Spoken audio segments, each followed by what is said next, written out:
Selon les prévisions, le réchauffement climatique sera responsable d'une acidification des océans d'ici 2100.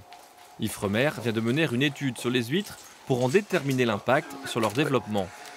Dans ce laboratoire, on évalue les mollusques soumis à différents niveaux de pH, car une eau trop acide peut leur nuire. Pour grandir, l'huître construit de la coquille avec du carbonate de calcium, donc c'est du calcaire.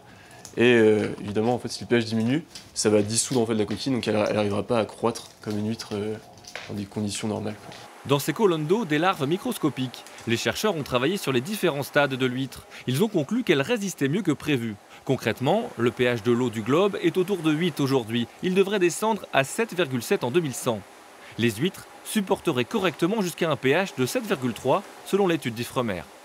Elle est rassurante d'un côté parce qu'on voit que ça n'a pas d'impact sur la croissance. En revanche, il faut rester prudent parce qu'il faut étudier tout un panel de fonctions physiologiques de l'huître. Donc là, on va travailler sur la résistance de la coquille, sur les effets sur la reproduction, etc. C'est a priori une bonne nouvelle pour les ostréiculteurs. Mais cela n'aura pas de conséquences sur leur quotidien avant de nombreuses années.